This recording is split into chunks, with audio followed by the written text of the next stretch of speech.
mysterious deaths. Drink the blood of the living. You better get out of here, kiddo. You're gonna get yourself the louse. It's Dr. Jacobs. Someone's killed her. She's inside, hanging in the cabinet.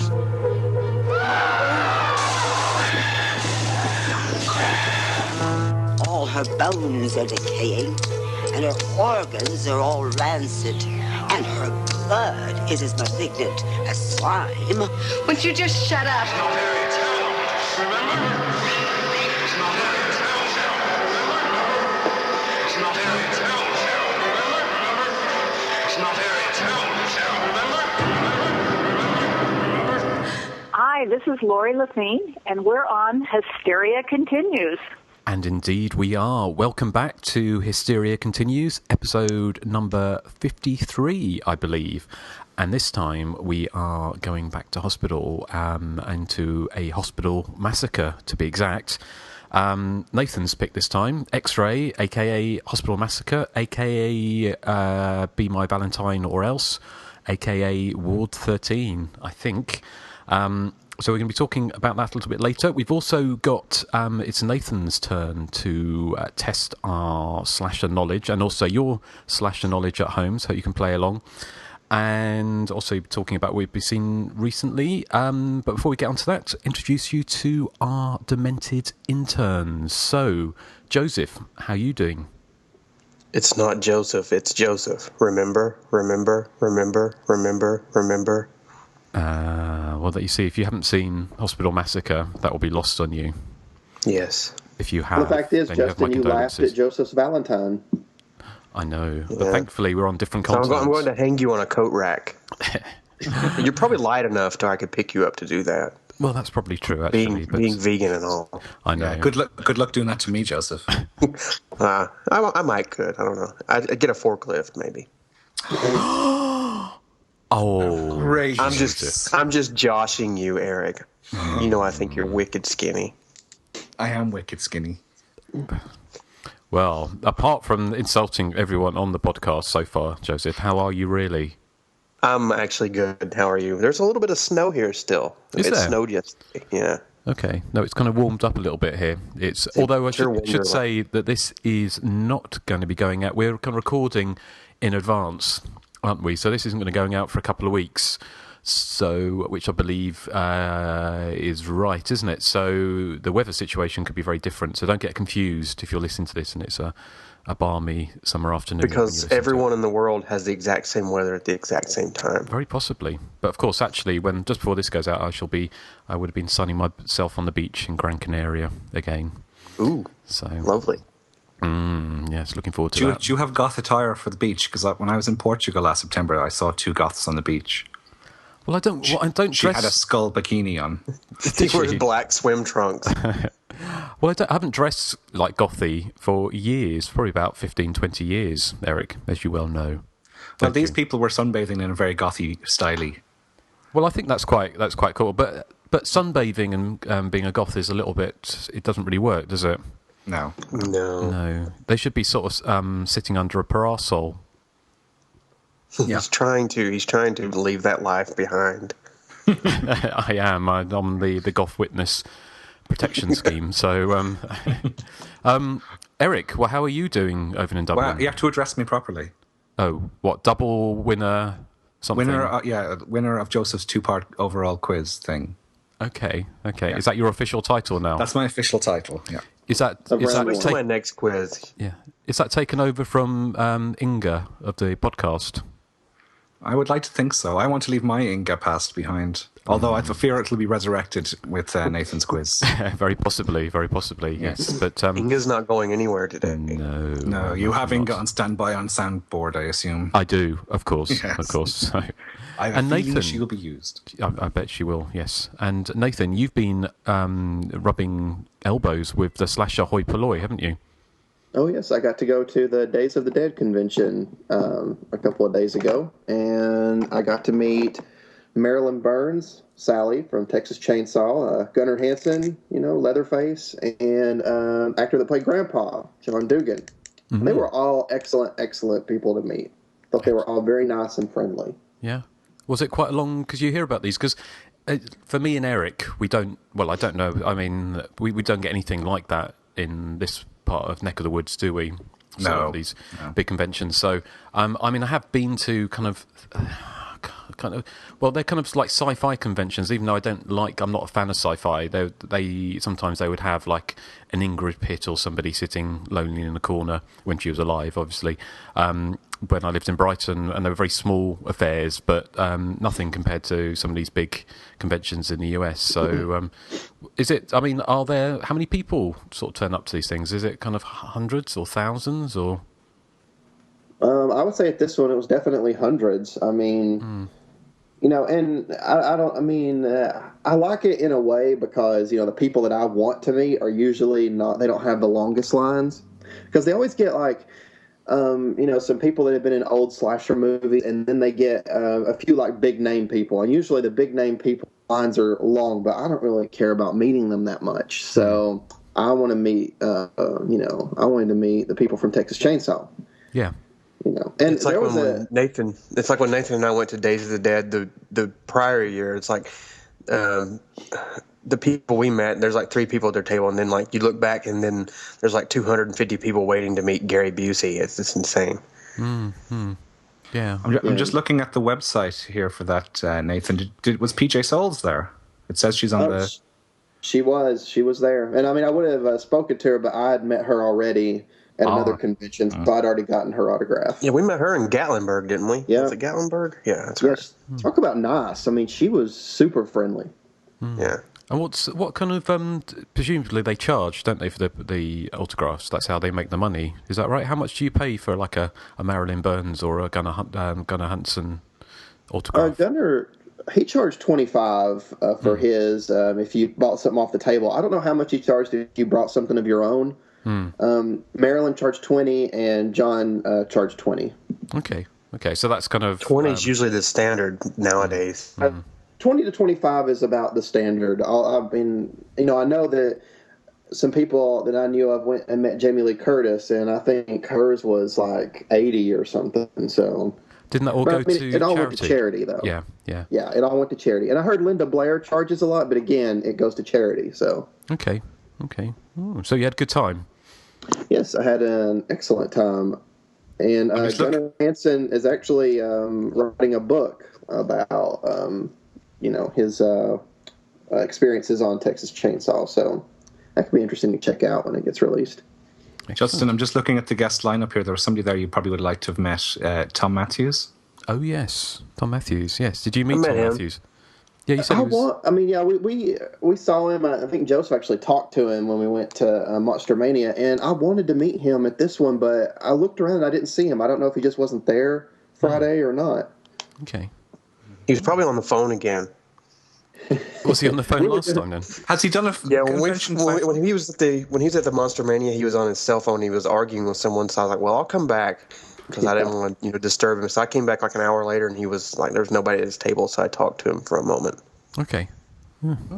Right. Well, that all sounds good. So hopefully one day be able to make out to one of these. If they would be great if they would just fly in here, and then we'll just do a podcast from there. Yeah. Exactly. Okay. How about that, Erik? Should we do that next time? Oh yeah. Yes. Next time we're flush with money, which probably won't be anytime. We'll do that on the next episode. Yes. But yeah, I'll just say I'm good. Although I'm slightly hungover. That probably comes as a shock. Really? I imagine. Yes. We went round some friends last night, and we played, had a curry and played a game. Well, played games, and they told us about their haunted bathtub.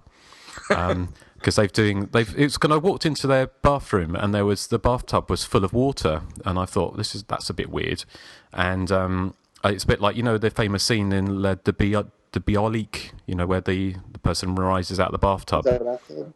Yeah, and it was, so I went and said, "Oh, is that?" And they said that basically they'd been doing some renovations, and ever since they took the side of the bathtub out, they could hear in the night. They both independently heard somebody with a rasping breath, like a kind of like in the Hysteria with the the house mother or whatever, the chief witch, and she's behind a curtain. It sounded a bit like that coming from their other bedroom, and when they checked, there was nothing in there. So, and I got so overexcited that I kind of crossed my legs and kicked a whole glass of red wine over their Tibetan prayer rug. Oh dear. So they put that in the haunted bathtub to wash. So I don't know what kind You of. sure the bad bathtub juju. wasn't filled with vodka? If it was, I would have drunk it. But no, it was kind of green. So yes. You would have bathed in it like Elizabeth Bathory. Oh, that would have been wonderful, wouldn't it? Yes. Bathroy. There's a apt name if there ever was one. But yeah. So anyway, that was my weekend or part of it. So apart from that, we have, well, as I said before, we're going to be heading off to hospital fairly soon, and we've got Nathan's quiz coming up, which will sort the boys from the men, I imagine.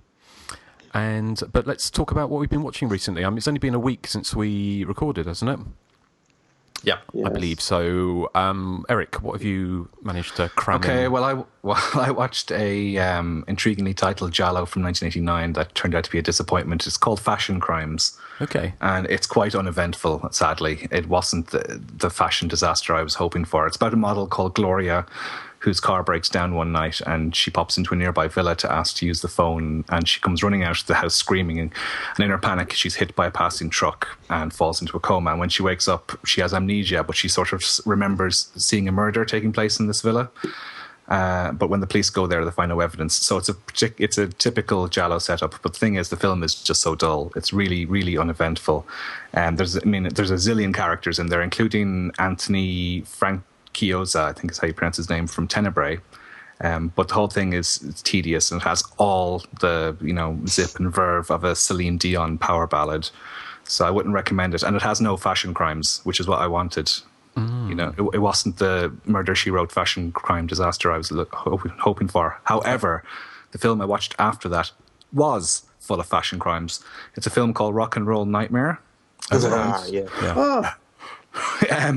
It's a film I was new to, I have to say. I heard the title, but it's about a band called Triton who go to this old farmhouse, which has been converted into a 24-track studio to record tracks for their new album. And it is basically like blood tracks. And what's really astonishing is that the lead actor in it has the body of Arnold Schwarzenegger, but his head looks like Emma Bunton from the Spice Girls, which I thought was particularly jarring. And basically the film is kind of a Ghoulies, Critters, Gremlins type thing, because you have all these like really, really badly done rubbery critters running around. And at the very end, our lead actor, the hair metal lead singer, turns into He-Man, basically. So you get to see him prancing around in just a leather-studded G-string, which I can't recommend, really. It's not something I want to see ever again. What, prancing around in a leather-studded G-string? You couldn't recommend doing that? No, I could recommend doing it, or just watching this particular person who looks like Emma Bunton with the body of Arnold Schwarzenegger. I don't recommend seeing that. I like that.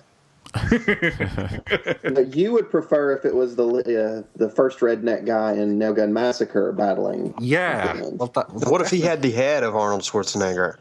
Oh. You see, you could mask off the top of the TV, maybe with, some paper, so you could just see the body. I don't know. But anyway, the film is fun in places, obviously, as, anything with a hair metal band in it has to be hilarious at times, but there is lots of padding, and you do hear all the songs from this band in full. It's not just sort of a 15-second snippet here and there. You get to hear the full 3.5 minutes. And the 80s fashions also do help pass the boredom. But I'd give it a slight recommend if you're, an 80s archaeologist like me. But what did you think of the final battle altogether, where it looks like stuff's being thrown at him off screen? I thought it was quite unspectacular. I was trying to look away because he was in his leather G-string. But yeah. And the final film I saw actually reminds me of your story, Justin, of the haunted bathtub, because I watched the ABCs of Death, which is the 26 short films from filmmakers around the world, and lots of them seem to be around haunted or killer toilets. Do they? Is it any good? Because I've been put off seeing it because isn't there like a dog fighting segment in it? There is a dog fighting segment, yeah. And is it real And there's fighting. also a scene involving a kitten that I particularly was upset by in Right. a different episode. Are they using real animals in this? Yes, but I imagine it's Then I all will watch. I imagine it's all above board. I imagine it's all fine, but it's still not nice to watch. Some of the segments are really actually quite good and quite inventive, but for the most part they fall flat in their face. I mean, they're only given 3 or 4 minutes each, and it's very difficult to do something interesting in that length of time. Ooh, that sounds suspicious. It's very interesting. It's very difficult to do something fun in 3 minutes, isn't it, Justin? Sounds like Eric's not a minute man. I'll just. It's just that I'm a simple woman with simple tastes, and I want to be wooed. Oh, you can be as rude as you like with me. Okay. Yeah. So yeah. So the film is 2 hours long, so it does. Like, I watched it in 2 installments, and it is very stop-start. I'd say it's very, very average overall. Although there are maybe 3 or 4 really, really good segments in it. Okay. But I think, Justin, you're probably right to avoid it if you're upset by the animal scenes. But the dogfight didn't bother me as much as the kitten scene, which really bothered me. Right. But they didn't really hurt a kitten, did they? No. They cut away at the vital moment, but just what it's implied upset me. The actual dog fighting, was it real? Yeah. Well, yeah. But it's a dog fighting a man, as far as I remember, rather than dogs fighting each other. Yeah. Oh, I read that one of the directors, I'm not sure who, I think someone on the forum said that they refused to watch the movie because one of the directors had made a short film about a man punching a dog in the face over and over. Yeah, that's what happens in this short, actually. The man punches the dog. No, I'm not interested in that. Well, I'm assuming it was all done with special effects. I mean, I can't imagine this day and age they'd actually use real dogs for that. Okay. Well, see how they could get away with it. Yeah, exactly. Well, we'll see. I'm sure it will come to the fore once it will come out. For me, the best installment was the one made by the amateur director. They commissioned 25 professional filmmakers, and one was open to a competition. And this guy from England won it, called Lee something, and his entry is a stop motion claymation thing, really, really cheap and cheerful, about a toilet, and it's the best thing in the film as far as I was concerned. Okay, all right. Well, we shall see. The jury's out on that one, whether we'll watch it. But well, thank you, Eric. How about you, Joseph? What have you been watching? Oh, I watched a couple last night. This is not horror movie related at all, but since it was Groundhog Day, I watched Groundhog Day with Bill Murray. It's like a staple. You have to watch that every year. But as far as horror films go, I watched Dead Snow. It's the Nazi zombie one. I'm sorry, yeah, the Nazi zombie comedy movie, and I'd had it recommended to me by an old friend about a year or so ago, but I didn't really have any interest in it. But I put it in my Netflix queue, and I was like, well, I'll just give it a whirl. And I really, really, really loved it. I mean, I thought some of it was just drop dead hilarious, and I think a lot of the characters, they do a lot of dumb things, but here I think it kind of works. And I like the idea of these Nazi zombies just kind of rising from the snow, and there's like millions of them, and they're pretty much outnumbered. It's kind of like it's basically Evil Dead set in the wilderness, but it's a lot of fun. That's pretty much it. I mean, have any of you seen it? A long time ago, yes. I remember liking it. Yeah, I liked it a lot. There's one scene in particular where a guy, he gets bit in the arm by one of the zombies, and there's another character in the film who's like obsessed with horror movies, and so he remembers that character telling him that if you ever get bit by a zombie, you can get infected. So what he does is he cuts his arm off to kind of stave off the infection, and then like 5 seconds later, a zombie like pretty much like rips his dick off or bites his dick, so he has to cut that off with a chainsaw. Right. It's kind of funny. But I really enjoyed it. It's really fun. It's really short too, so it doesn't wear out its welcome. I mean, you blink and it's over. I mean, it's really fast paced. But I would definitely give that a high recommendation. And as sick as I am of zombie movies, I was really surprised at how much I enjoyed it. So, excellent. Okay, well that sounds good. Nathan, have you seen that one? I watched it when it first got released to DVD. I watched it on a Friday night with Grant actually. Okay. And presume you've seen it, Eric. Are we still talking about Dead Snow? Yeah. Yeah, no, I still haven't caught up with it. Yeah. Okay. Yeah, Excellent. believe it or not. Okay. What about anything else, Joseph? Yeah, just one more. I watched The Collection, the sequel to The Collector, and I wasn't a huge fan of The Collector.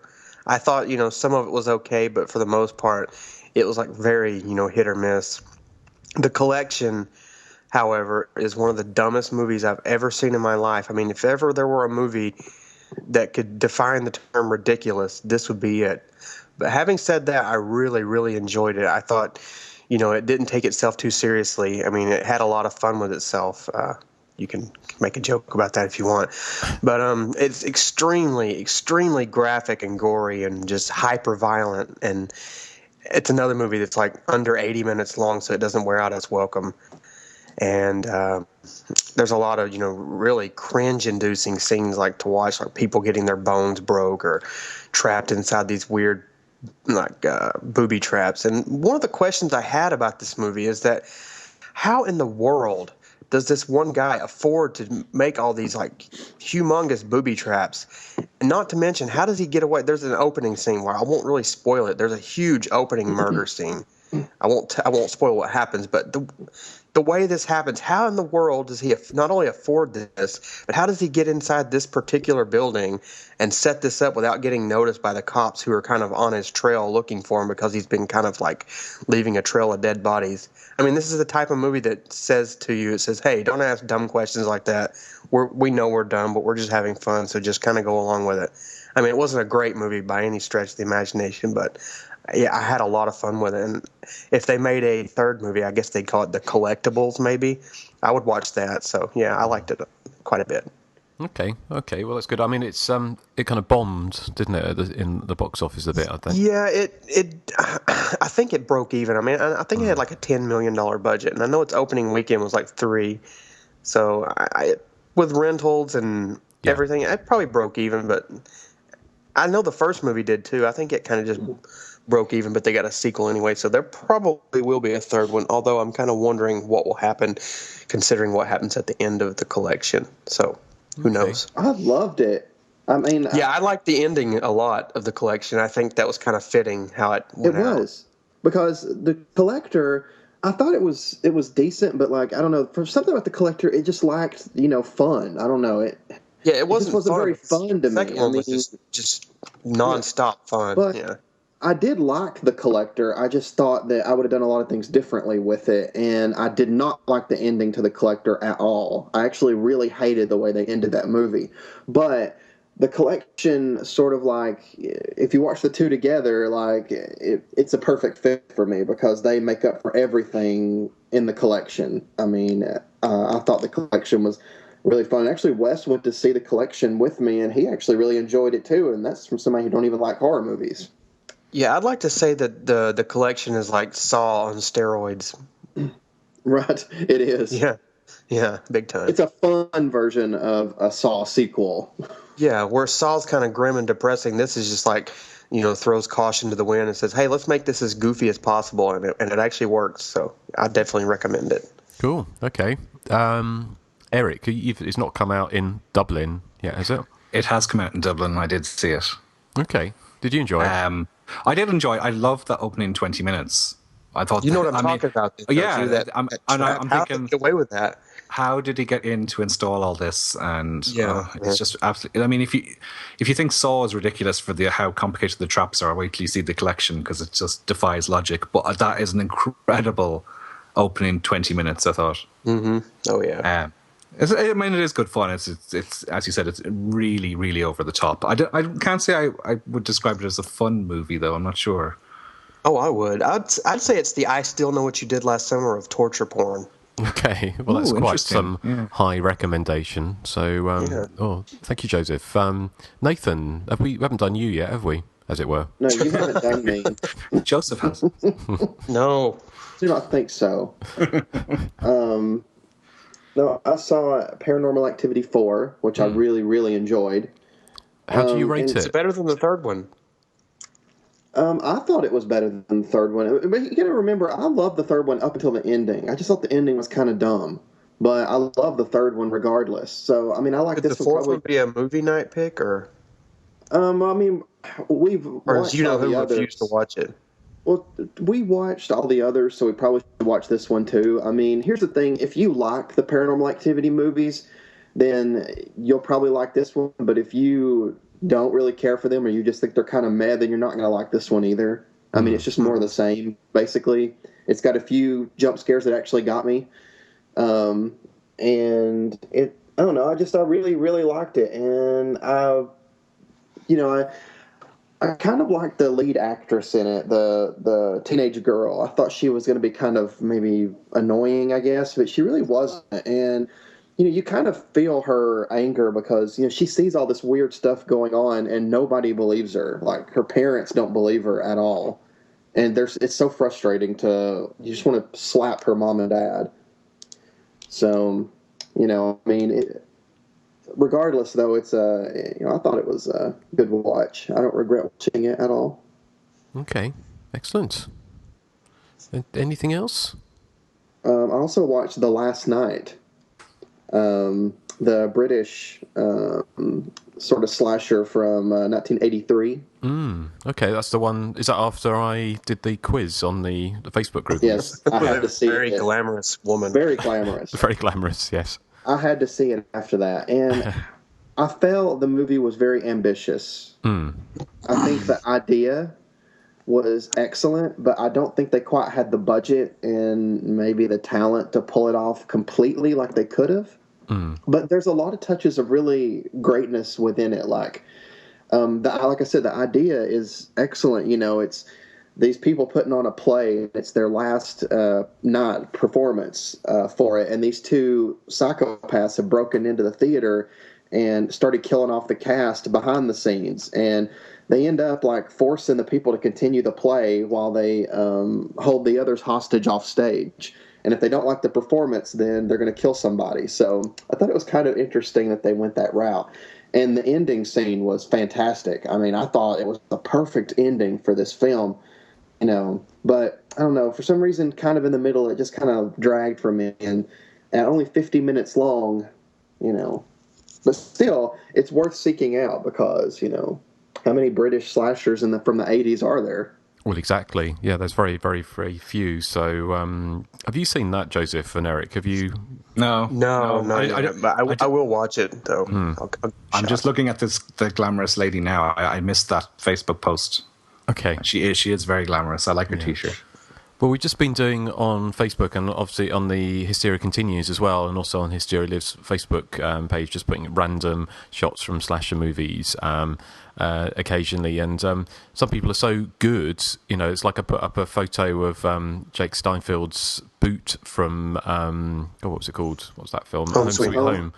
And someone got it within about 5 seconds. It's true. So that's why I put up that one from The Last Night of the glamorous lady in the pink top or whatever it was, because I thought, well, I've got to have something that people aren't going to get straight away.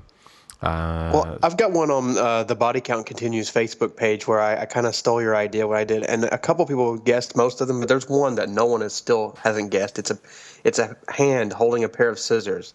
And no one has guessed that yet. And I'm really surprised. I haven't even seen that one. No, it's not a hugely popular movie, but I thought by now someone would have got it, but no one's got that yet. Well, they've got 2 weeks before this comes out, haven't they, to get it? So, but okay, Nathan, is there anything else you wanted to mention? No, I think that's it. Okay, great. Well, I'm just going to run through. I mean, I haven't actually watched. I don't think I've watched any horror movies, amazingly, in the last week. But I know. But there's a couple of things I watched on Friday night, which I've never seen before. Was Rock and Roll High School with PJ Souls. Oh, that's awesome! The Ramones movie. That movie. And I hadn't seen it before, and it's got Vincent Van Patten, obviously from Hell Night, and Clint Howard from Evil Speak.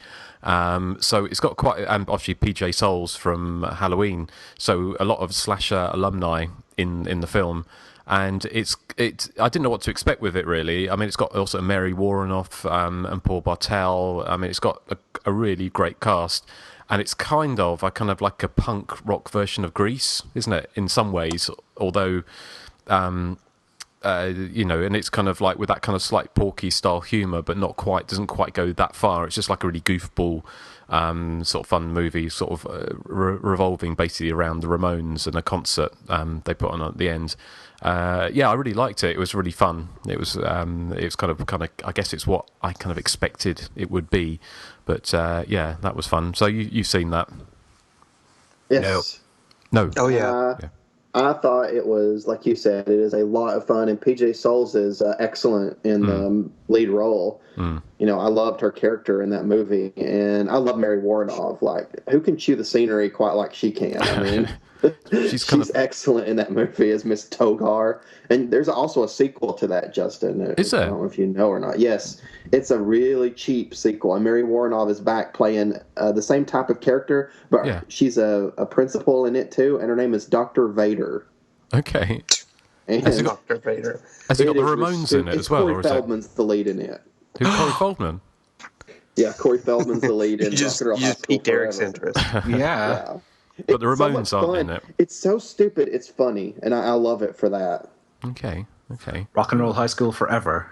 Yep, that's what it's called, Rock and Roll High School Forever. And when did that come out? Was that 1991? 91, it says here. Oh, okay. IMDb. Well, okay. So quite from a the director of Slumber Party Massacre 2, or from the writer, sorry, of Slumber Party Massacre 2. Wow. Okay. And the director, she is the director, Deborah Brock. Okay. What higher recommendation could it have? Corey Feldman. And that is a super high recommendation. Well, yeah, of course, if you're Nathan. But didn't you once recommend Terror at 10 Killer to someone? Excuse me, but we're going to be covering that really soon, FYI. No! Then I've made my point. And the reason I'm doing it is because I loved Eric's review on the Hysteria Lives so much that I really want to cover it. Okay, well, that's something to look forward to, folks. If there's anyone still listening, because you haven't been sending your feedback in. We haven't had any feedback this time either. So I'm very upset with everyone. Yes, we want to. Well, we'll talk a little bit more about that later. But just a couple of other things we've been watching, completely different. And part of the reason why I actually haven't really watched anything is been catching up on the Danish crime drama, The Killing, which from 2007, which there's 3 series of this, and I hadn't seen any of them, so watching it on streaming through Love Film, and it's really engrossing. It's really boring, but it's really engrossing at the same time, and it's just like, it's not anything slasher-esque at all, but it kind of all revolving around the murder of a kind of a young woman, and basically how that affects her family, and also the police trying to catch the killer, and it's really cleverly done. Have any of you seen that? I watched about 3 episodes of the American version that comes on AMC. Yeah. And God, it is so dull. I had to give up after like the 3rd episode because like it seems like you're sitting there waiting for something to happen and nothing does. It's just really dull. Really good acting, but God. It got commissioned for a 2nd, and I think even a 3rd season on AMC, but I can't get through it. It's just one of the dullest shows I've ever seen. I haven't seen the Danish version. I hear that's kind of like leaps and bounds better than the American version. Right, okay. What about you, Eric? Have you... No, I mean, lots of people at work talking about it, but I don't know, I just find it very difficult to get into TV programs. Yeah, well, just the time you have to invest. Yeah, fair enough. I mean, it's 20 episodes in the first season, and then sort of 10 episodes for the 2nd and 3rd, and then it finishes. I'm not making any more, which is why I kind of feel like I can commit myself to watching that. Because sometimes, with like some like Dexter, or once you stop watching, you realise they're kind of up to season 25 or something, and you're just thinking, there's no way I can commit, that much time to it. But yes, anyway, and the last thing I watched was, I'm on a bit of, I think I mentioned it last time, a bit of a Polizia sort of kick at the moment, and watched The Big Racket with Fabio Testi, who's one of my favourite... fabulous testicles. One of my favourite sort of He-Men, sort of Italian macho stars, who was also in... oh God! He was in that Giallo, the Chiomo. He's in, is he? Chiomo, but he was the first in the Massio Dallamano. What they've done to your daughters. He's in Red Rings of Fear, and also the first one, which is one of the first Shallows. Why can't I think of it? It's Let me look here for you. It's the sequels, the semi-sequels. What Have They Done to Your Daughters? It is. What Have They Done to Solange? That's it. What Have They Done to Solange? He's in that, but this is so ridiculous. It's kind of like this kind of real right wing. Basically, there's this kind of group who are kind of a protection racket, and it's all these kind of punks and hoodlums who, it's about 1976, not proper punks, but they're going around and being really, really mean to people in like flower shops and smashing up flower shops and chewing gum and being really nasty and demanding lots of money. And Fabio Testi goes in to get them, and they beat him up. And there's a fantastic shot. I mean, it's an amazing shot. They kind of they push his car over and it rolls down a cliff, and he's inside it. And they shot it so you can see him inside it rolling round, and it's in slow motion. And I don't know how they did it, but it looks fantastic. But it ends. It's kind of like a precursor to all those kind of Italian and American action movies of the 80s and 90s. All the people that the gang sort of do bad things to, which including they rape a woman and piss on her and set her on fire and things like that. So it's quite nasty. But they all the people they've done wrong, they go and get them in this big shootout in this kind of warehouse at the end, and it's really, really over the top and really silly, but a lot of fun. And about 1 million people get shot dead in it. So anyone seen that? Yeah, I've seen this. What was it called? The Big Racket. The Big Racket. Okay, no, I haven't seen that. No. What did you think, Erik? Do you remember? Oh, I love it. Yeah, I haven't seen it in a while now, but I do remember that shot you talk about with the car rolling down the hill with the camera inside. It's just amazing. But and then he just kind of all he gets is a little bit of a limp at the end. So he's an action hero. Exactly. Yeah. So that wraps it up. That's what we've been watching recently. But now we have a quiz, don't we, Nathan? And yes. I've got my finger on the Inga button. So, Nathan, take it away. Okay, well, I'm going to start with Inga, a.k.a. Erik, since he is the champion of the last one. Yay! Okay, this first round is about songs. So I'm going to read the lyrics to a song, and you have to tell me what movie features said song. Okay. So, Erik, do you want A, B, or C? B, please. Okay. The winning look is in your eyes. Soon you're going to make your dreams come true. The what look is in your eyes?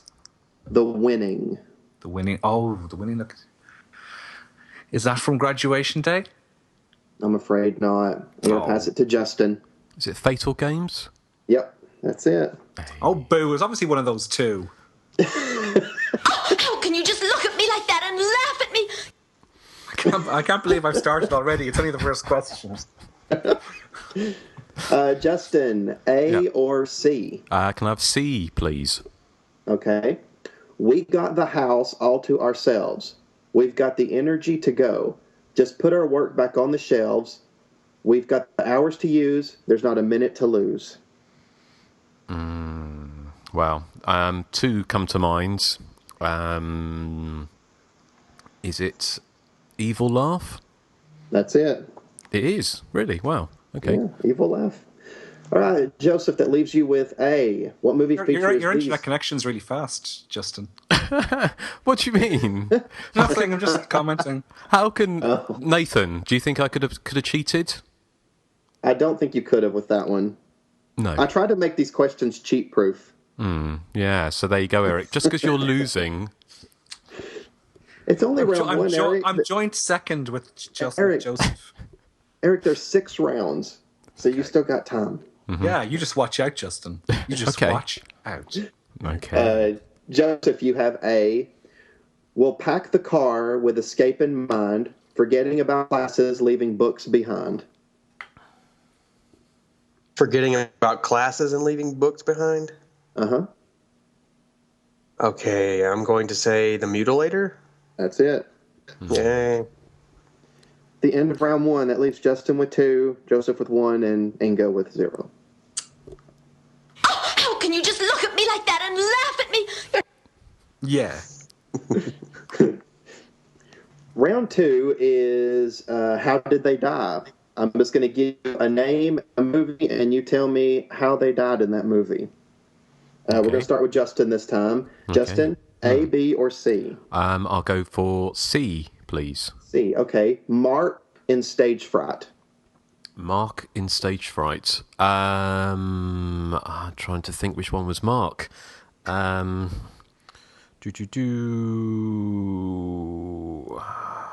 in Stage Fright. I'm not sure if it was him, but did he get his arm chainsawed off? I'm afraid that's incorrect. Okay. I'm going to pass it to Joseph. He got drilled through the door? Yes. Oh, yes. Okay. That was Giovanni's character. Mm. No, it was Giovanni's character. It was the black-haired guy, yeah. Yeah. Yeah. Okay. Joseph, do you want A or B? I will take B, please. B, okay. Demi in Sleepaway Camp Part 2. Oh, boy. Demi in Sleepaway Camp Part 2. I'm trying to remember who she was. I don't really know, so I'm going to just guess she was drowned in the toilet. No, I'm afraid not. That would be Allie. Yeah. Erik, I pass this to you. Oh, I can't remember any of the murders from Sleepaway Camp Part 2 off the top of my head. What was the character's name? Is a female, is it? Demi. Yeah. Demi. Okay. Well, she gets. Okay, this is from Sleepaway Camp 1, but she gets curling tongs in her Lulu. No, I'm afraid not. Justin. Does she get set on fire? No. No. I'm afraid not. Demi is the one who gets strangled or garroted with a guitar string. Oh, okay. I haven't seen that for ages. Erik, you get the last one, A. Randy in Intruder. Randy in Intruder. Okay. Is he the one who gets stabbed in the stomach and then it pierces all the beer cans behind him? No, I'm afraid not. Oh. I'm going to pass it now to Justin. Well, there's two that spring to mind, but I'm going to say, is he the one that gets his head crushed in the garbage thing, or the thing that comes down and crushes the head? I'm afraid not as well. Joseph. Is it the bandsaw lobotomy? No. Oh. Randy is the one, he's Sam Raimi, the one that gets hung on the hook. Oh. So he gets the thing to the head in his... Oh, no. Yeah. No, he gets his face slammed onto a hook. Yeah, it was Ted who got the bandsaw lobotomy, wasn't it? No, Ted gets he's got the headphones on, isn't he? And yeah, his Walkman falls apart. Yeah. No, which one gets the bandsaw lobotomy? Steve, Bob, Paul. I don't remember his name. Okay. Okay. Round 3, I'll let you pick which letter, because these are person specific. And I'm going to start with Joseph. Joseph, in the Terror at Red Wolf Inn podcast, we had to choose our top 3 slasher films we would not mind seeing remade. Can you name your big number 2? Oh, let's see. I know what number 1 was. This is dedicated to the cat flushing the toilet. Oh, man. Number 2 was it, oh God, this is just a guess. Was it Jeepers Creepers 2? No, I'm afraid not. Erik, would you happen to remember what Joseph's number 2 was? Was it slashers or horrors that we were on to remade? Let's see, the question says we had to choose our top 3 slasher films we wouldn't mind seeing remade. Ooh, would it have been Scream, aka The Outing? That was a really good guess, but that's not it. Oh. Justin? It's going to be a complete guess as well. The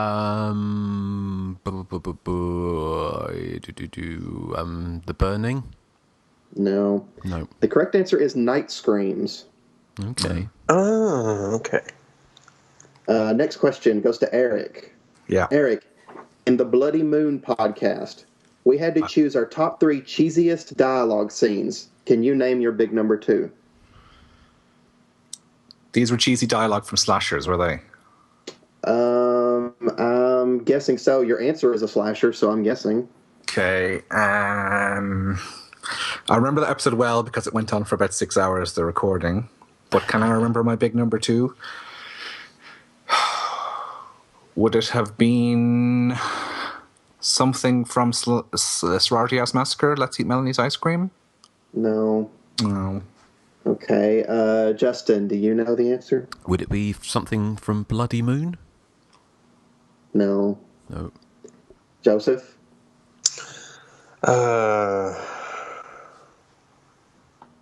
Geez, this is just a wild guess, but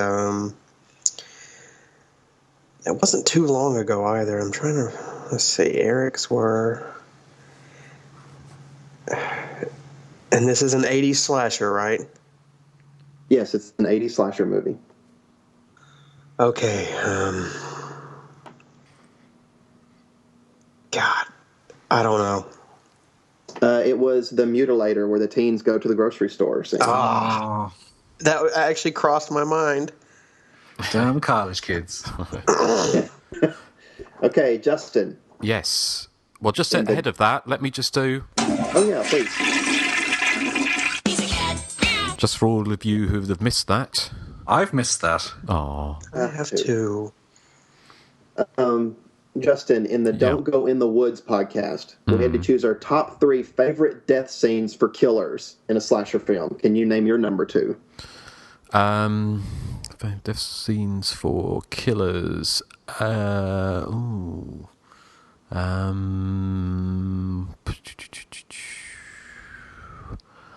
I've no idea, so I'm just going to take a random guess and say Cropsey, The Burning. No, I'm afraid not. No. Joseph? Top number 2 death scene for the killer. Justin's pick. Was it Terror Train? No. Erik? Was it Hell Night? Getting impaled on the... No. It was The Prowler. Oh, okay. No.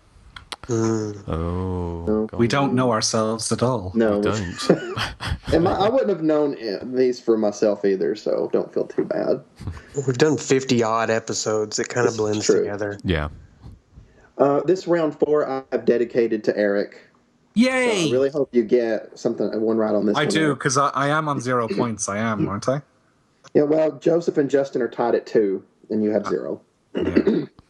Come on, Erik. Yeah, Erik, I believe you mean that. Erik, do you want A, B, or C? I'll have A, please. Okay, Erik, this is the fashion round. Oh. What color was Wendy's dress in prom night? Oh, Wendy's dress. Red? Yep. Yeah. Yes! I've got a point. Do I get 2 points because it's me? No. If I pull down my pants, can I get 3 points? I'm afraid not. Take one away from him if he does that. I mean, we can't see you, so, you know. Justin, B or C? I'll go for C again, please. What color was Carol's pantaloons in Slaughter High? White. That is correct. Joseph, that leaves you with B. What color was Morgan's dress at the party in House on Sorority Row? Morgan. I'm going to say, let's see, who is Morgan? I know who Morgan is. Oh, man, I know this. It is... She's where it gets killed out of the attic, I think. Was it... God, was it Blue? I'm afraid not. Now we're back to Erik. Erik, do you know? Was it white? No, I'm afraid not. Justin. Is it black? It is black. Yeah, obviously he'd get that one. Why? Why Wearing a would I black get that veil one? and black lipstick as well. Oh, no, that's what I'm wearing at the moment. Face like a slapped arse. Well, actually, I think we know who that is, don't we, Inga? How can you just look at me like that and laugh at me?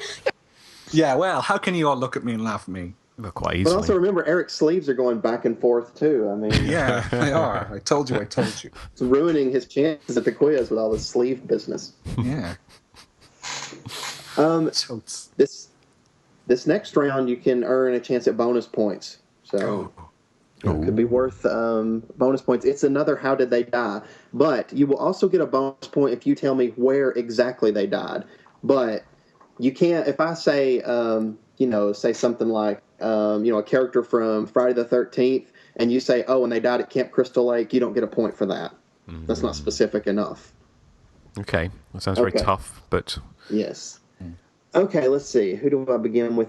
I think it's Justin this time. So, Justin, do you want A, B, or C? I shall go with C again, I think. C. Okay. Selena in Movie House Massacre.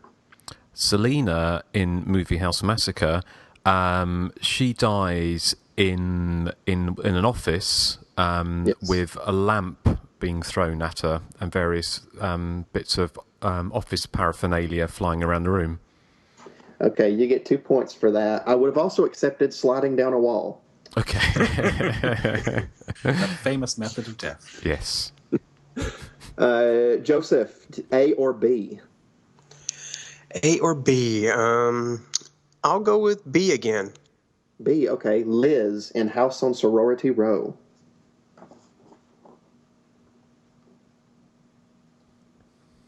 Trying to remember who she is.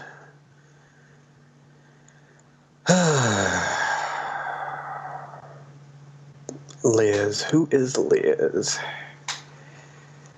House on Sorority Row. Boy, if I could just remember who she is, I could probably get it. I think this is going to be just a wild guess, but which one is she? I'm going to say, is she the one? She gets stabbed. Did she get stabbed with the cane? No, I'm afraid not. Back to Eric. Eric, do you know? Okay, well, the only thing I can guess is she the one who's decapitated and her head ends up in the toilet bowl? No.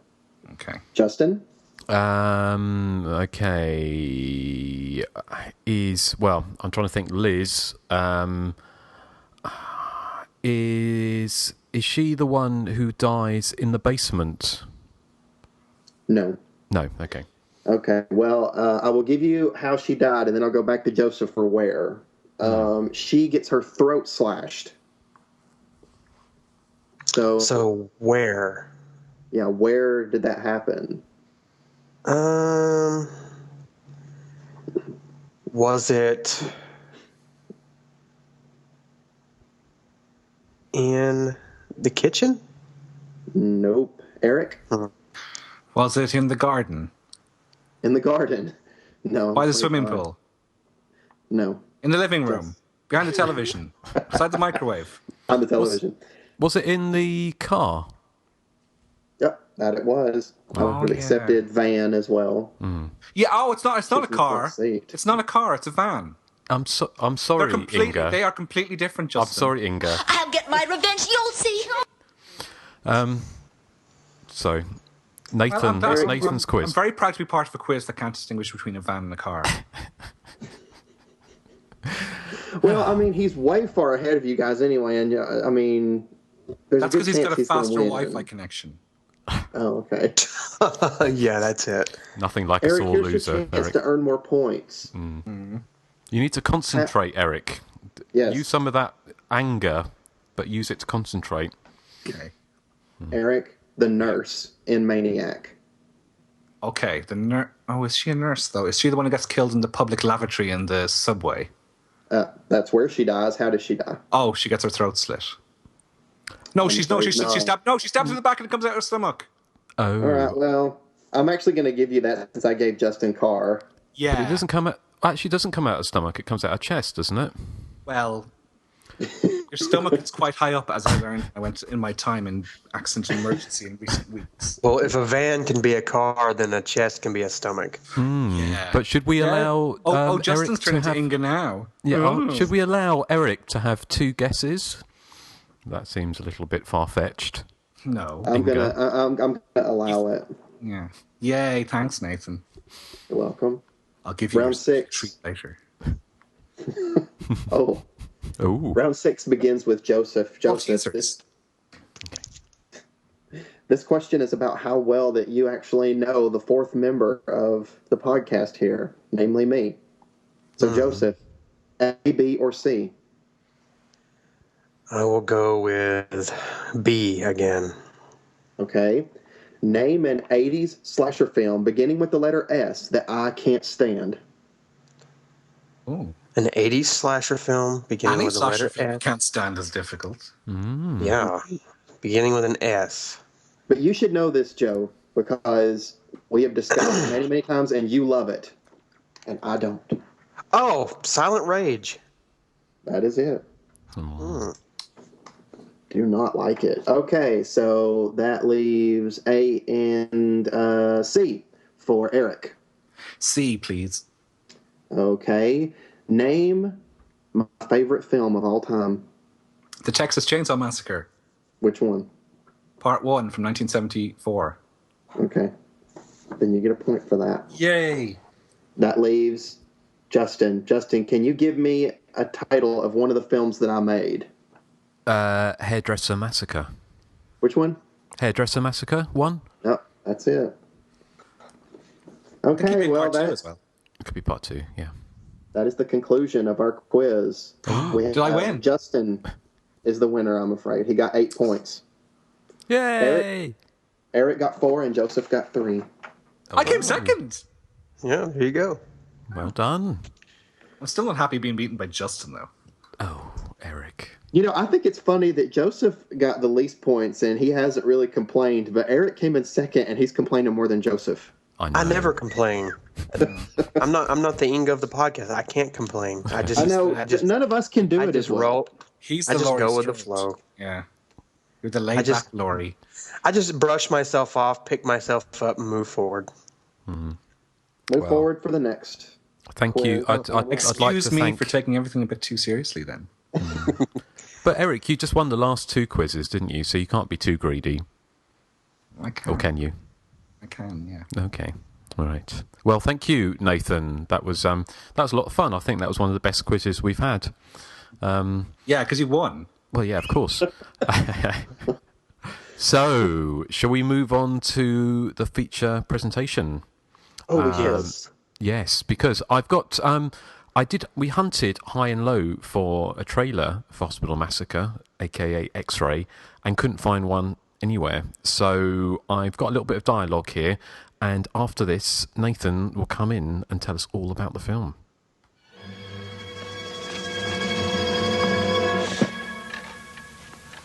So, you have an unknown admirer, Susan.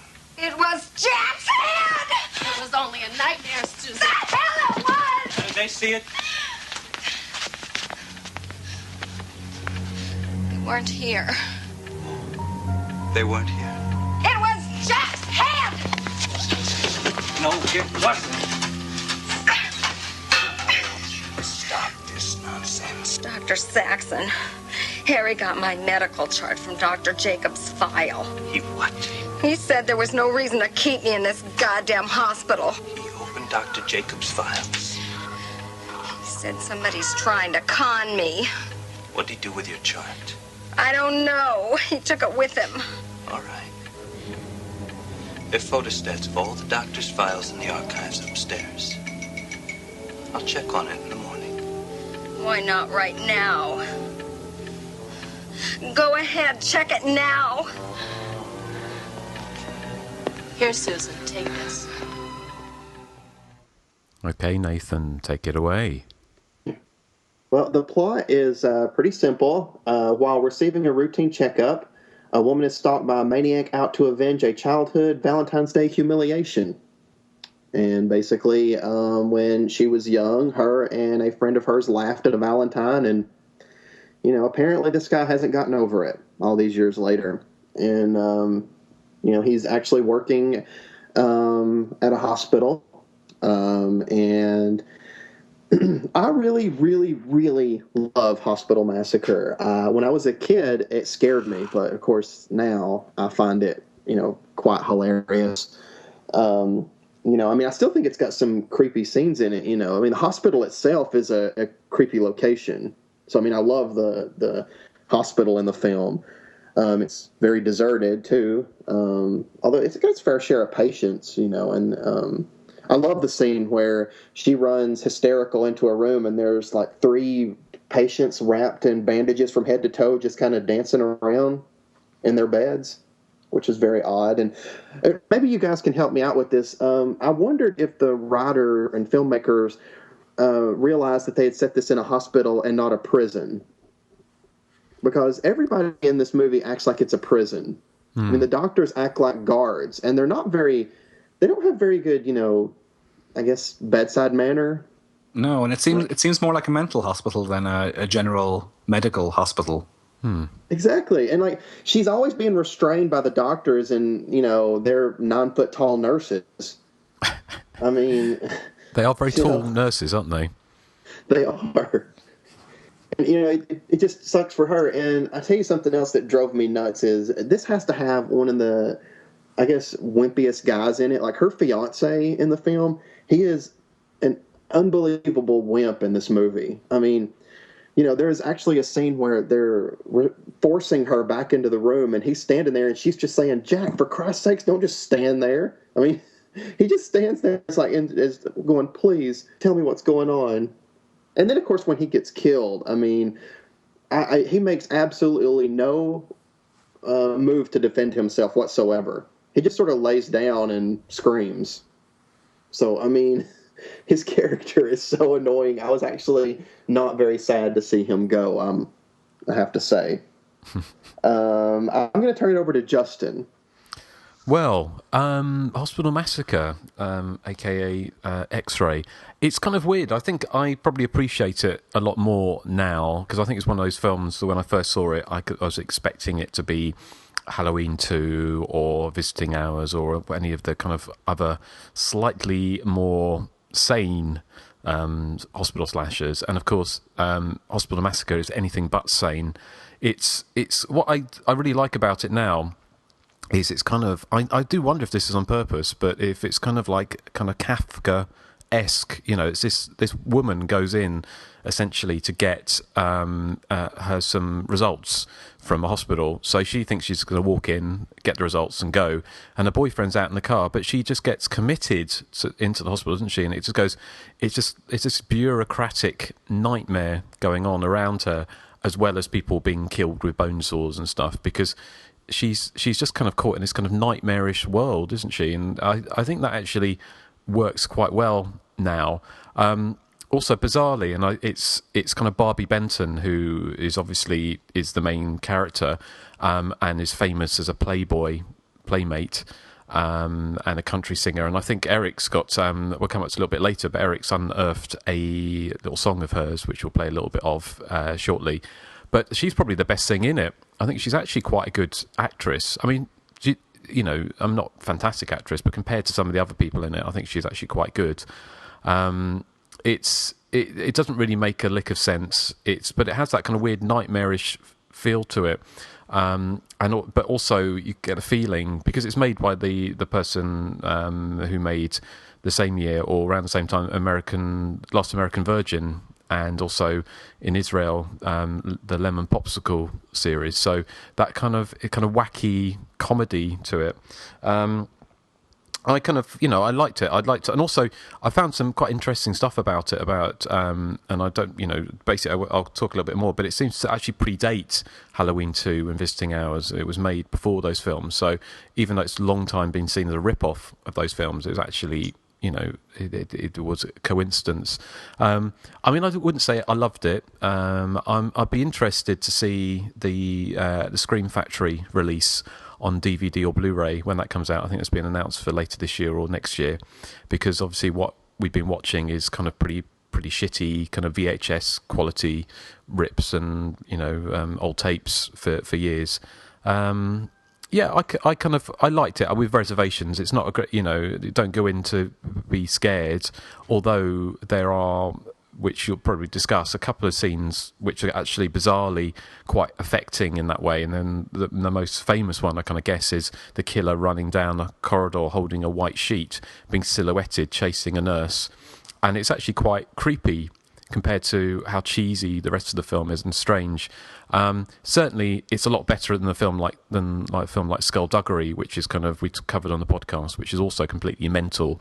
And Hospital Massacre is a mental film, with these very strange things, like Nathan said, about going into a room and finding these 3 people bandaged up, kind of almost dancing around on these beds, and these kind of like weird, nightmarish kind of things going around this poor woman.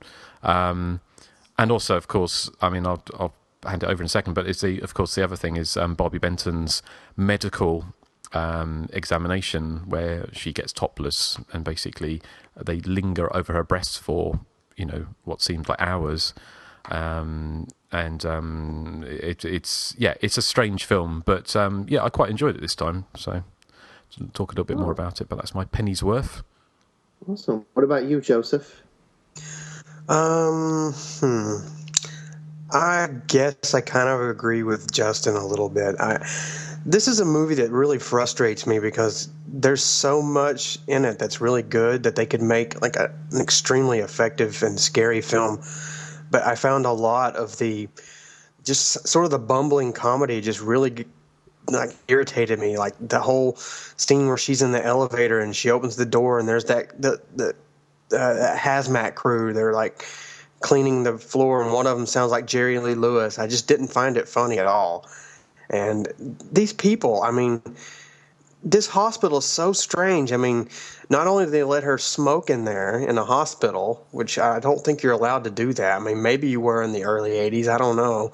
But then they also, hold her hostage. I mean, you can't hold a patient, hostage. They can leave under their own free will. So the whole bureaucratic thing, the whole Kafkaesque thing that Justin was talking about, it's really weird. It's like, why is this happening? I mean, it's kind of a flimsy excuse to keep her in the hospital just so, she can be stalked and people can be picked off. But at the same time, I guess it kind of lends credence to the whole weird kind of atmosphere that's going on. But, yeah, I didn't really much care for the comedy or pretty much the story or the setup, but I liked a lot of the scenes, like the killer running down the hall in the sheet and his heavy breathing. And I thought the last few minutes where, I guess this is a spoiler, where they reveal who the killer is, although it's very obvious, I thought that was kind of creepy. I mean, the guy playing the killer, who turns out to be, and this is a spoiler, it turns out to be Harry, the one of the interns or the doctors there. He was the kid from the beginning. It says his name is Harold, not Harry. But anyway, I thought he did a pretty decent job of kind of playing mental.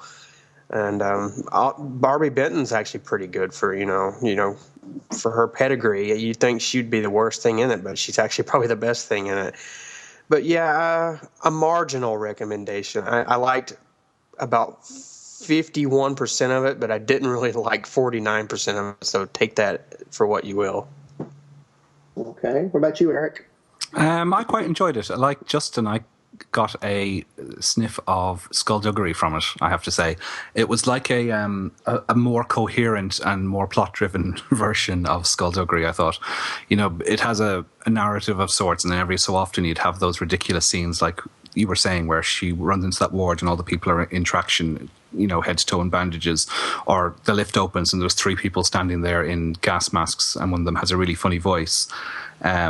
Now, for me, those things would normally bug me in a film. Like I was saying before on the podcast, something like Cabin Fever, quirky comedy, I found really, really aggravating and really ruined the film for me. But in the case of X-Ray or Hospital Massacre, I thought that's what sort of sets it apart from other films of the era. I don't think it's terribly frightening or suspenseful movie. Although there are two scenes. One where, as we were saying, the killer runs down the corridor of the sheet, but the other one is where Barbie Benton is hiding behind that screen in the corridor and she drops the cigarette lighter. And it's implausible as it is that the killer can't see her. I thought there was quite a lot of tension in that scene. But I have to say, I did enjoy it. The version I watched was under the Hospital Massacre name, which is 88 minutes. Now, from what I can find, the X-ray version is about 10 minutes shorter and probably is a better watch because it cuts out a lot of filler. I'll probably talk about that later. I mean, there is a lot of slow spots, particularly like that scene that Justin was mentioning where the doctor is examining her. He takes her blood pressure by getting her to take her blouse off, which I'd be a bit suspicious by if I was a lady with big bazungas, you know. I enjoy the bizarreness. Unlike Joseph, for me, the best parts of it are the bizarre elements, which kind of make the film far more interesting than it has any right to be. I would give it a recommendation. I think it's probably a more interesting hospital slasher than Visiting Hours, which I've never been hugely fond of, but maybe I need to go back and rewatch that. But it's certainly nowhere near as good as Halloween 2. But, Eric, let me interrupt you for a second there. I think earlier I said that when she opened the elevator door and one of the hazmat guys sounded like Jerry Lewis. I think I said Jerry Lee Lewis, and I actually meant Jerry Lewis. Oh. Jerry Lee Lewis is the musician. Yes. Great balls of fire. He sound like Jerry Lewis. I didn't even notice that, but he does have a funny voice. Whoever he sounds like, he does have a funny voice. Yeah, it sounds like, highlighting. One of those types, yeah. So I mean, there are some eerie moments in it. There's some cheese, and there's some absolutely wacko skullduggery type nonsense in there. So I think there's enough in there to recommend it as a viewing. And like Justin, I think when it comes out in Scream Factory later this year, I'll probably purchase it, depending on the extras, I suppose, because I'd love to hear more about the film. But I enjoyed it. Oh, awesome! I really like the killer. You know, I mean, he kind of overacts when he's killing people, but in a way, I don't know, it just adds to the film for me. Like, when he goes to stab somebody, I mean, the actor really gets into it. I mean, he's, like, very brutal when he's killing these people in the film. I mean, it's almost like he hates them as much as he hates the heroine in the film. I mean, you know, and there's some touches of, you know, like, creepiness. Like, I remember one scene where, you know, the scene's intercut, and I remember one of the scenes is the killer has some bodies in like a bin, and he's like slowly pushing it down the hallway in the abandoned corridor of the hospital. Yeah, and I like that scene a lot too. Do you know, I enjoyed the opening sequence. I thought was quite effective with the three kids, two of which were from Bloody Birthday, but where she walks in and finds the kid hanging on the coat rack, I thought was quite fun. And it reminded me actually of the shower scene from My Bloody Valentine, although not as graphic. Yeah, it was. I mean, I loved that opening scene because it is. I mean, especially it's supposed to be 1961, isn't it? Susan's house, 1961. They're dressed as if it's 1980, aren't they? There's absolutely no kind of pretending that it's 1961 at all, apart from saying it's 1961. And also, the 10-year-old Susan, or however old she's supposed to be, is blonde, and obviously Barbie Benton is this brunette later. So absolutely they didn't even try and match the hair colour, let alone anything else. Maybe she had hair dye. Maybe she just dyed her hair. Well, her hair looked fantastic all the way through it, didn't it? She didn't. She managed to keep her hair looking, you know, incredibly good. It's a bit like I watched Total Recall recently, and who was in that? You know, the remake of it, it was just very brash and very kind of, you know, not fantastic at all. But it was Kate Beckinsale's hair just stays immaculate all the way through, regardless of what she's doing. And it's a bit like Barbie Benton. Her hair is perfect all the way through, which, you know, takes some doing, I'm sure. But yeah, I just love the fact that at the beginning, 1961, most films, I mean, even a film like Pieces, at the beginning of Pieces, even though they famously got the telephone, which is the wrong type of telephone for, they try and make it look like the 1940s, don't they, with the dress? But they just couldn't even, they didn't even try with this at all. But what did you guys think that Barbie Benton was a formidable opponent for the killer at the end? Well, yeah. I mean, she was.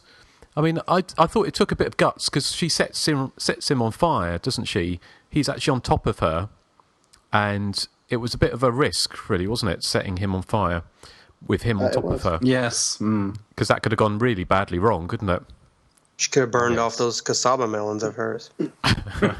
Exactly. Exactly. I mean, I'm sorry, she's a pretty lady, face-wise and body-wise, but she has the weirdest looking breasts I've ever seen. She's got very large nipples.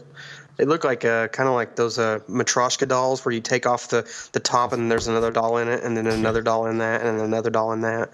They're like weird cone-shaped almost. I must admit, I was looking for the scar underneath. Yeah. What do you think? They're not as weird, surely, as that girl from Nail Gun Massacre that we were talking about in the last podcast. What? Torpedo tits. Oh, torpedo. No, those. Do you? One thing struck me, and I couldn't really work it out, was why was the soundtrack? Did it get all Omen-esque and in one point a bit like Suspiria? Because there's nothing. Yeah, it does. It really does. It sounds like Why? Why? Because there's nothing supernatural going on at all, is there? It's just throw in some Bernard Harmon strings, psycho kind of bits, and then throw bits of the Omen. It sounded to me like the voices were chanting Cecil, which reminded me of that film we watched recently. They Call Me Macho Woman. Okay, it had a Cecil in it, so every time I heard it chant, Cecil. Yeah. Savage Instinct. Oh. And am I alone in thinking that she was much more tougher than her fiance? Yes. Who sat in the car? No, you're not alone, but yes, she was. But how he sat in the car for how long? I know. Without coming to look for her? Well, he had like a sandwich on the radio, so he was set for the day. Did anyone notice the Halloween reference there? Well, Dr. Carpenter. Do you know? Oh, well, is there a Dr. Carpenter? There was. It's paging Dr. Carpenter. All right, no, but there's another Halloween reference that probably only I'd get. Do you remember I was going on about Dr. Loomis illegally parking in Halloween? Yeah. Okay, well, her boyfriend was illegally parked as well. So I thought maybe that was a subtle reference. The one thing I'm surprised they didn't... Go ahead. I was just saying that's probably why he died. Yes. Probably, yeah. The one thing I'm surprised they didn't do is a lot of these hospital movies, not necessarily just slasher films, but when you're in a hospital, they have these like ADR things where you hear, Dr. Davis, telephone please, Dr. Davis. They didn't do that in this movie. I was really surprised. What I was surprised about this movie was that the 9th floor has been fumigated, which means that these people have to go up there with gas masks to work on it. Yet every bloody Tom, Dick and Harry is up there wandering around. Patients, doctors, everyone. I know. They are. But didn't they do the paging? Because they put how they killed the doctor in the first place. They got her up onto the 9th floor. Paging Dr. Jacobs. Yeah, Dr. Jacobs. Well, they did do paging. Remember in the scene with the fiance, they do an odd. It's like it says something like, "Will the gentleman sitting on the bench please go to so and so room?" I know. Gee, which one? He's stupid enough to do it. And how many hospitals have you ever been in celebrate Valentine's Day in such a exuberant way? Don't even make a tannoy call about Valentine. Maybe if you're like a heart transplant surgery, you'd probably yeah, possibly. To be honest, I kind of forgot through most of the movie it was supposed to be Valentine's Day. So did I. Hey, your cholesterol is through the roof, and you really need to cut back the sugar. Here, have a box of chocolates. I also thought she bounced back from her fiance's head in a box pretty quickly. Well, he was, kind of worthless. I guess maybe she came to her senses. It was worthless. Like the scene, I mean, it's in a way, I guess it's kind of a creepy scene when he goes into that abandoned room and you see like somebody in a wheelchair, their silhouette, and the killer's whispering to him. But that would be enough for me to just turn around and leave the room. But I mean, it's an 80s slasher. What can you expect? Well, yeah, of course. She should have used those high heels and just kicked everyone in the shins when they tried to stop her. Oh, and when he's lying there screaming when the killer's coming at him with the saw, I love that he's looking right at the killer going, "Please help me." Like, is he asking the killer to help him? The killer goes, "Okay, here's how you're going to get away. You're going to go through this door, take our left." Well, he is dressed like a doctor, isn't he? So maybe he's getting confused. Yeah, he thinks, he's coming at me for surgery, maybe. I don't need surgery. I like the fact that Bobby Benton's ex-husband was painted as potential to being the killer, wasn't he? Even though he was across town with their daughter. And they kind of like he picks up a knife. It's as if he's just nipping out for 5 minutes, rushing across town, killing someone, and coming back to babysit. To watch his daughter. Well, it shows him with that knife, and he's like holding it like menacingly. You know, and this is one of those movies where the person that's the killer is the only person in the whole movie that acts normal. I know. Mm-hmm. Everyone else. That's how you find who the killer is usually in a film. It's the one who's really nice. Yep.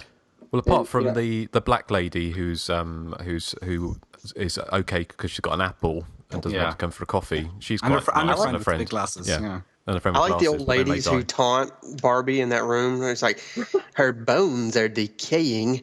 Her blood is malignant as slime. It sounds like the Joker from The Dark Knight almost. It's like, I know, it's bizarre. But everybody's so unfriendly. And the doctor slaps her in one scene. I'm like, when she finds him with his head, he just backhands her. Yeah. It is very, very, very strange. But I wonder what if it was. I kind of guess it was made tongue in cheek, wasn't it? I don't know. Tongue in something, I'll tell you that. I mean, in a way, I think so, but in another way, I'm not sure if they were trying to be scary throughout. I'm not sure. See, that's the problem I had in the movie, because I think that they were trying to do both, or they were trying to be one, and they just changed their mind. It's like, no, let's be comical. No, let's be scary. It kind of felt slipshod and haphazard, and it kind of threw me off balance a little bit. But still, I marginally recommend it. But I wanted more of a scary movie, because I think hospital settings should be tantamount to being scary. I mean, you're in the woods or you're in a high school. Comedy's good, but hospitals, they're so creepy. You just kind of want more creepy than you want comedy.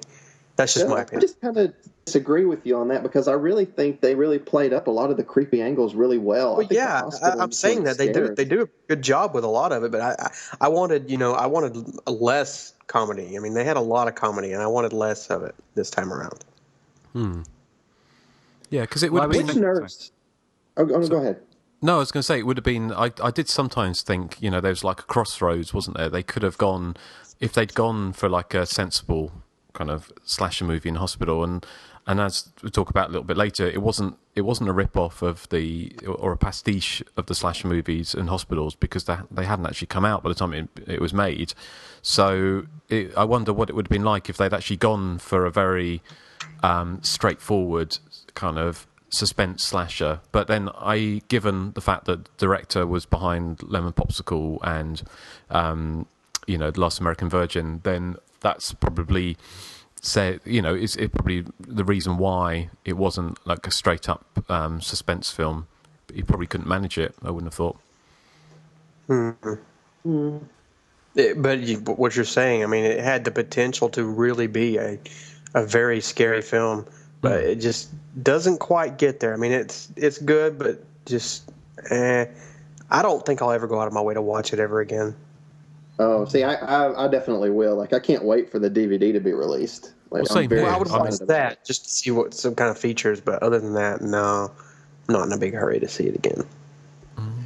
I like the various scenes of, I know it happens twice where people, they find a dead body and they think they found a fellow doctor to help them, and, obviously it's the killer.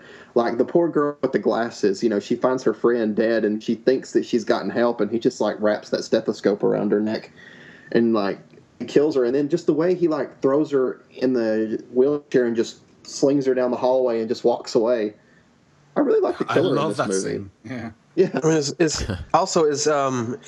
is love more important than money? I mean, he's obviously a doctor now. Or is he pretending to be a doctor, or is he actually a doctor, the killer? I don't know. I don't know if they actually mentioned that he's a lowly intern. Okay, well, see, I mean, he's going to be a successful doctor, and yet he's still hung up on some girl crumbling up a piece of paper when he was a kid. He really does have problems. But speaking of the collection, where we were talking about where does he find all the time, money, etc. I mean, the killer in this one is going through a very laboured setup to get back at this woman who spurned him when he was young. I mean, why does he have to go through all this rigmarole of falsifying her medical records and killing anybody who has access to her authentic medical records? Blah blah blah. Yeah, blah, why didn't he just go to her house, knock on the door, and say, "Hey, you remember me?" Bam, and then stab her. Yeah. I know we wouldn't have a film, but then you wouldn't have a movie. That's it. Yeah. I think it's also kind of crazy that, I mean, he obviously works at this hospital, so he knows all these people he's killing. I mean, can you imagine they probably went on coffee breaks with him and everything? And I mean, like, was this his plan from the beginning, or did it just kind of come up, he knows that she's coming in for an exam, so now he's finally going to get his chance at revenge? You never Harry, know. we're gonna teach you how to empty bedpans now. Well, I'm kind of busy setting up this elaborate, scheme. I'll get to that in a few minutes. I want to know what Harry was like before this incident, like what he was like interacting with the hospital staff. Oh, he's very friendly and courteous. Probably he kept a lot of other people there. And there's an interesting like red herring sequence where Harry and Barbie Benton's character Susan are in an office, and like somebody opens the door dressed exactly like the killer, because he's wearing the surgical mask and everything, and just kind of looks around menacingly and then leaves. Obviously that was thrown in to make you think that Harry's not the killer. Doesn't really work though. No, well, I mean, do we want to maybe take a little break to listen to Barbie sing country? Yes. Oh yeah, this is especially for Joseph and Nathan, since they live in the home of country and western. Yes. Have you heard this song, Joseph and Nathan? No, I'm not a country music person at all. No. What? Denying your heritage. Not a fan. Well, let's just. I would rather listen to rap music, and that's saying something. Ooh. I'll tell you. Because snow won't turn informer. On the way it's got on soundboard, the clip, the way it breaks it down because they're little squares. It's written. It reads as Barbie Benton arse buckles instead of, because the BR from brass buckles is off to one side. So arse buckles. So this is Barbie Benton's arse buckles.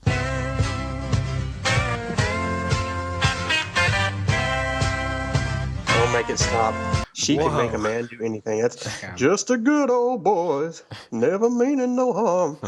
Yeah, that's the only country song I like. Yeah, it made the top 10 of the U.S. country charts in 1975 or 76. Oh, did it? Really? Okay. Good for Barbie. Yeah. I never knew she was a country western singer until this week. Neither did I, actually. I had no clue.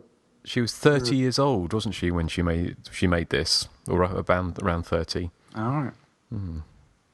So, yes. But she's in her 60s now? Well, she's born in 1950. 63. Wow. 63. She just turned 63 January 28th. Wow. Well, she looks pretty good, doesn't she, now? I'm looking at a photo of her right now, and wow, she looks really good for being 63 years old. I'm surprised. Probably some plastic surgery involved, but she does look good. I imagine, yes. So, okay, well, Nathan, have you got any background information or anything you want to share with us? Unfortunately, we've kind of discussed the background that I already have. The only thing I really have left is the actor that played her fiance, John Van Ness. He was also in the fantastic Tourist Trap. Yes, that's right. Which is an amazing film. Yeah.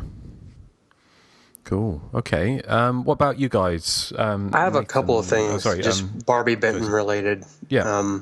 Obviously, she lived with Hugh Hefner from 1969 to 1976. She was 18 at the time when she got with him, and he was 42. So I'm guessing he's probably 90 now. But anyway, she's now she's an interior decorator. She left, I guess, the whole modeling and movie thing. I think the last thing she was in was in 1986. But I have a personal quote here from Barbie Benton, and this is very bizarre, and this might turn your stomach, Justin, you being a vegan and all, but she says, "I believe that mink are raised for being turned into fur coats, and if we didn't wear fur coats, those little animals would never have been born. So is it better not to have been born or to have lived for a year or two to have been turned into a fur coat? I don't know." She makes a valid point. She sounds like an arsehole. I'm just joking, Justin. No wonder she's. I'm glad I called it ass buckles. So, anyway, silly old cow. So obviously she wears a lot of fur, I'm assuming. Yes. Well, I'm glad she went through all that torment in the hospital massacre. But yes, you got anything else for us, Joseph? No, you pretty much exhausted. I think we pretty much exhausted everything about her or this movie. I've got a few Unless you have things. some stuff. What about Eric? Have you got anything? Okay, well, I just have a few things. One is that I was mentioning the different running times for X-Ray and Hospital Massacre. I was looking on YouTube and I found a full version of X-Ray there, and it ran 10 minutes shorter than Hospital Massacre, which is the version I have. And I was looking through an old magazine called Is It Uncut? It's a UK magazine from the noughties. We know what kind of magazine that is. No, this is a different type of, you filthy boy. They review X-Ray, its Canon video release in the UK, and it clarifies it's 77 minutes. Now, I had a quick check against the two versions, and from what I can see, it's only incidental scenes that are missing. Like, there is a 2-minute 10-second scene missing where early in the film where Barbie is wandering around looking for Dr. Jacobs' office, and the bald guy with the moustache gives her directions to the doctor's lounge. That's missing. There's a scene where she phones her daughter and finds out that her ex-husband has left her on her own, and that's about a minute and a half is missing. And then later, the scene where her fiance comes in looking for her, there's a huge chunk of that is gone as well. He basically comes in, asks where she is, and the next thing he's in that doctor's office where he's behind the screen in the wheelchair, and he is asking him, is she your mistress, blah, blah, blah. He's asking him all these personal questions. The scene where you were saying, I think I'd run away if there was a suspicious character asking very personal questions from behind a screen. So yeah, there's a discrepancy. I'll be interested to see which version Scream Factory bring out. Will it be the 88-minute or the 78-minute version? There's no gore or booby action missing from the 78-minute version. So Joseph, don't panic. You'll still get to see Barbie's boobies, whichever version comes out. Boy. Yeah. What else did I have? I had one or two other things, I think. Mark Behm, or Beam, B-E-H-M, he wrote the screenplay. He also wrote the screenplay for the Beatles film Help, which I've never seen, but I imagine it's probably quite chaotic in a similar manner to Hospital Massacre. Boaz Davidson, who's the director, he's a big producer now in Hollywood. He works on blockbuster movies such as The Expendables 1 and 2, the Conan remake, and Drive Angry. They're some of his recent ones. And the composer who did the music, the lovely chanting Omen-style music, Arlen Ober, he also did the music for Bloody Birthday. So there's another Bloody Birthday connection between Hospital Massacre and the 1980 movie. And that's all I have, I think. Okay. Justin? Well, thank you. Well, I've just done some research into... Because I just wondered, obviously always presumed that this was a kind of bit of a rip-off of Halloween 2, and Visiting Hours, or came out around about the same time as Visiting Hours.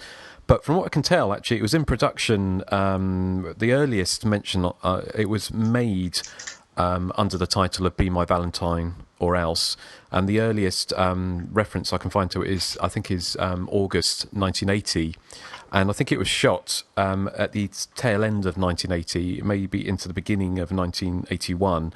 But obviously, if that was the case, Halloween 2 didn't come out at the cinema, did it, in the States until October 1981.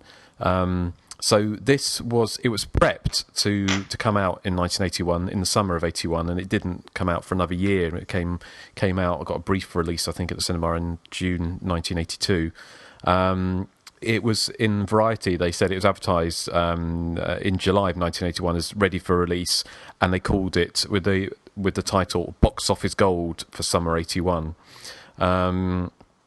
It was released on video in the States in October 1983, just in time for Halloween. The reason it got stuck, it was like one of many films, we talked about this a little bit before, and I found it really interesting. Well, to me anyway, it's a bit sort of nerdy, and I kind of guess if you're listening to this, you're probably slasher nerdy. But about talking about the glut of slasher movies and horror movies made in the early 80s, and by 1982 it dropped off quite considerably. But there were so many waiting for distribution, and an article says as of May 21st, 1981. There were still 26 slasher horror movies that were shot in 1980 and 81 that was stuck on the shelf but had distribution but hadn't been put out yet. But there are also a further 80 movies made between 1979 and 1981, at this time in 81, that had no distribution. So you can see why there was such a huge glut of movies sort of waiting to go out, and Halloween 2 was only the really kind of breakout hit in late 81, so it eventually came limped out on screens in June 1982. It actually got a release to the UK. It got a cinema release in the UK, and there's a great video poster of of Barbie Benton in the red bikini painted on. It was a painted kind of poster being strapped to a gurney with the killer holding a light above her, and it kind of really makes full kind of use of the fact that she's a Playboy playmate. So that got a release. That was in July 1981, I believe. And that's pretty much all I've got, really. But, it'd be interesting to see if Scream Factory can dig up anything. I don't know whether or not Boaz Davidson is going to want to talk about this film at all, or whether Barbie Benton will, I don't know. But, they're pretty good at getting stuff together, and being based where they are in Los Angeles, I imagine they have, they've... all the stars, in inverted commas, at their fingertips. But yeah. Well, they haven't disappointed with their current output, so no, fingers crossed. It's just a shame they couldn't get Jamie Lee Curtis, wasn't it, to do for Terror Train, for Terror Train, or I mean, obviously I mean, hopefully they'll get. I think they've been, people. There's been petitions and stuff to try and get Prom Night a decent release, but I kind of guess that if Jamie Lee Curtis didn't do anything for Terror Train, she's unlikely to do anything for Prom Night, isn't she? Because I think that's her least favourite film, isn't it, that she did? That's the impression I get, yeah. Yeah, so, okay. Well, that's pretty much it. Is there anything else you want to say, Nathan, about Hospital Massacre? All that's left is, which title is your guys' favourite for the film? There's also one that's a title, is it Ward 13? Yeah. For me, I like the title Be My Valentine or Else. Yeah, I like that one as well. Yeah, same here, I think. What about you, Nathan? I'm a sucker for any title with Massacre in it, so I'm going to have to go with Hospital Massacre. Oh, of course, okay. Yeah. Fair enough. I mean, look at the titles of my films. I mean, well, exactly. Everything's a massacre. Yes. And I did think of you, actually, when I was watching it, Nathan, because of the hat stand murder, and then, of course, you've got the shoe rack in your films. Oh, yes. I didn't have anybody killed on the shoe rack. I should have done that. Not yet.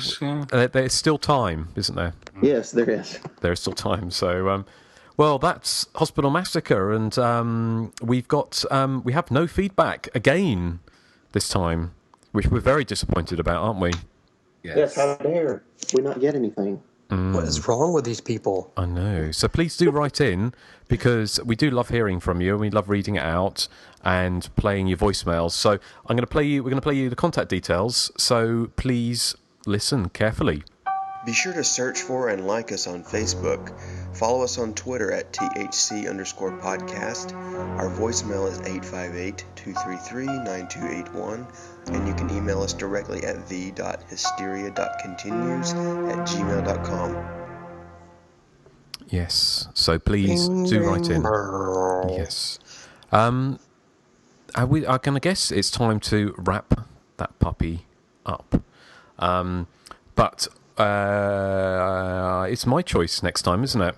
Oh, yes. Yes, I believe so. What are we going for? Well, I've been sitting here and I've been looking along my video shelf, and I did have a think about doing a double bill Ozploitation Australian slashers, and it's something I'd going to do at some point, but because I'm going to be away sunning myself on a beach for a week, I actually think it's probably not the best idea to choose two films, so I'm going to keep it in the cheesy vein, as it were, and I'm going to go for Silent Madness, I think. Ooh. Yay! Ooh. Yeah. In 3 double D. In 3 double D. Yes. So I just thought, I was thinking, possibly The Demon, possibly Sweet 16, but actually I think it's time to return to Silent Madness.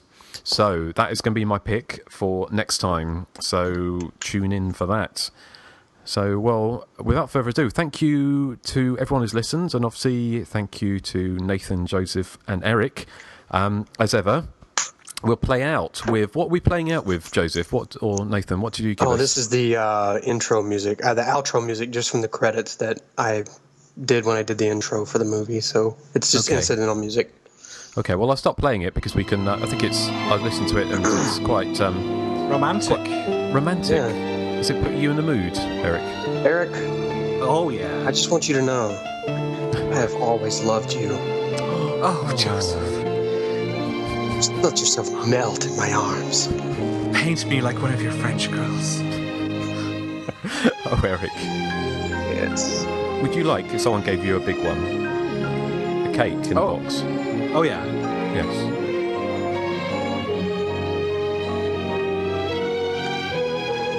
Erik needs to be. Hey? I think the music drowned him out. Yeah, what Because is here, that? Erik needs. I think we lost Nathan. £1 million. Have we lost Nathan? I think moaning about wow. I still didn't get that. He said moaning about something. Moaning about what, Nathan? Have we Ralph. Ralph. Okay. Ralph, Oh, yes. Ralph. Oh, Ralph. Just let yourself melt in my arms. Okay, That was so weird. You guys couldn't hear me at all, but I could hear you, and the music was louder than your guys' voices. Really? Ooh. Well, there we go. But sorry about that. But that is it for another week, or another fortnight, and we'll see you next time. So cheerio. Bye. Bye. At the end of the episode, we always steal behind the scenes stuff to put at the end of the credits.